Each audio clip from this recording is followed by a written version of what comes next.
Hello everyone, welcome back. Today I wanted to test the accuracy out on this Palmetto PX-9.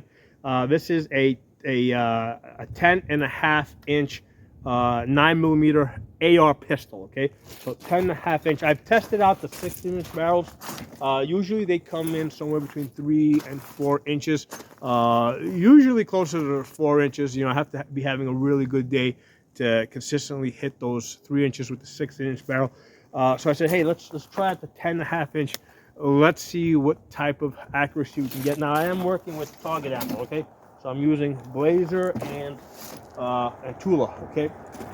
So the best grouping that I got, the very last one I shot, basically it's a 6-shot group, okay? So if you look here, I got 1, 2, 3, 4, 5 shots that are within 3 inches, inside of 3 inches, like 2 3/4, okay? But then there's one flyer way out over here that opens up the total group to 7 inches. I'm going to say that that's the ammunition, okay? Because I know that when I was shooting, I was watching my follow through. When I had my dot over here on the bullseye, you know, basically when I'm holding, because I had the gun rested, the dot looks like that if it moves, okay? It goes bang, you know, it'll go bang like that. That's as much as it never went boom, boom, okay? So it never moved that much to make it go that far off.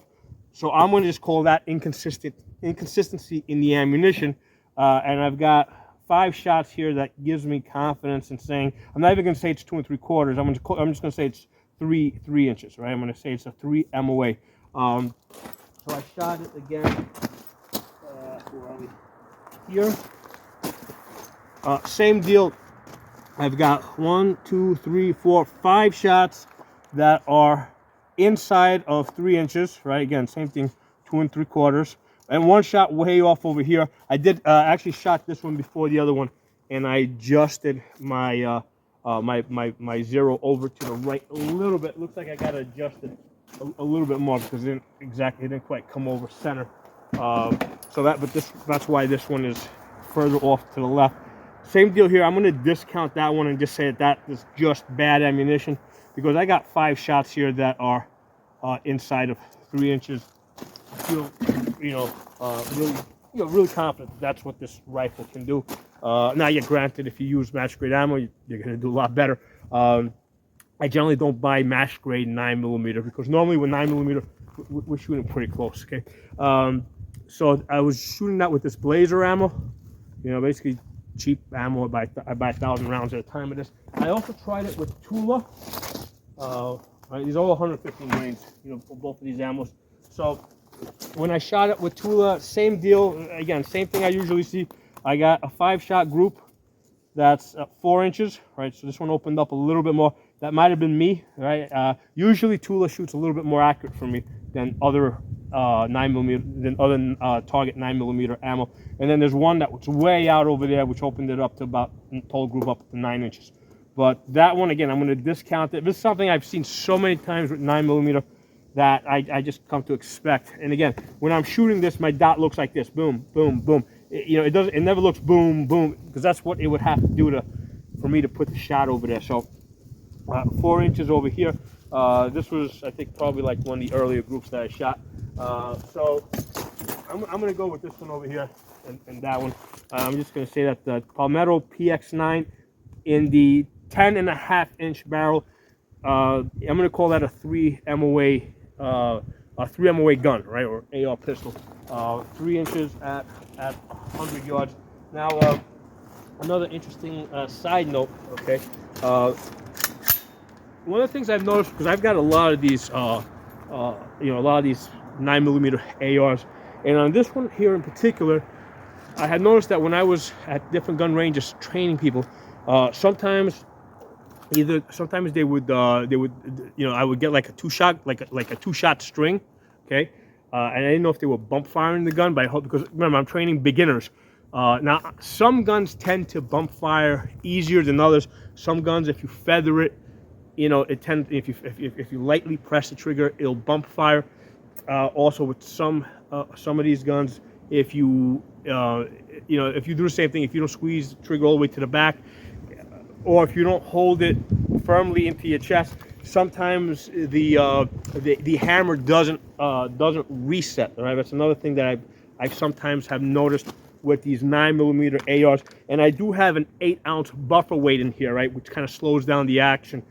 It generally makes the gun more reliable. So, interesting point here that I'm trying to bring out is that while I was shooting this today, testing it out, I never once had a problem with with burst rounds or with the hammer not resetting. Okay, which leads me to believe that all the times I have seen people do like burst rounds with this or the hammer not resetting, it's because they didn't have the gun pulled all the way into their chest and they weren't pulling the trigger all the way to the back. So, basically a user error. Now, same people shooting a different PX-9, same company, right?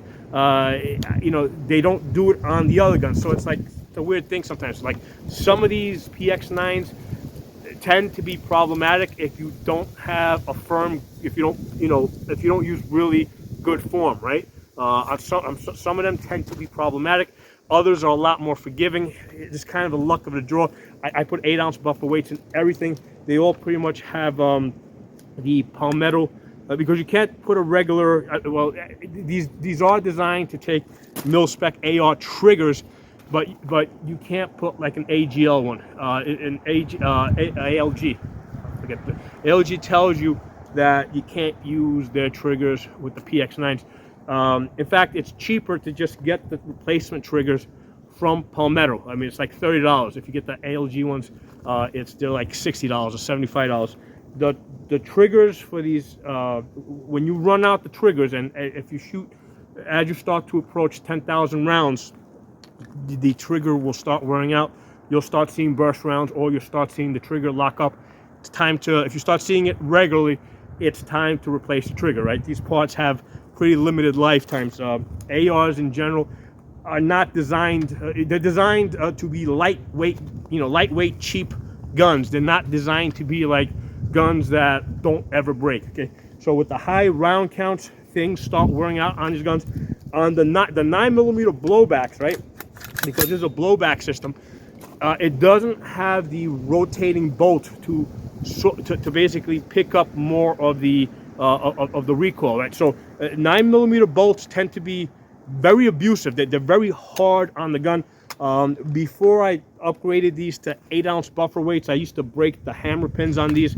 Ever since I moved up to the 8-ounce buffer weights, I stopped breaking the hammer pins on this. Okay, so direct blowback AR9s, very hard on the gun. Okay, so you can expect that you're gonna, as you start to approach 10,000 rounds, you're gonna break stuff. Extractors are gonna break, firing pins are gonna break, trigger groups are gonna wear out. Just have backup parts ready, okay?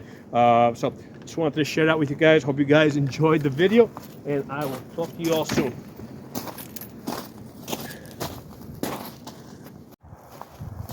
Hey, real quick, I want to show you guys what triggers I was talking about, because I kind of sounded like Joe Biden talking about the AFT, okay?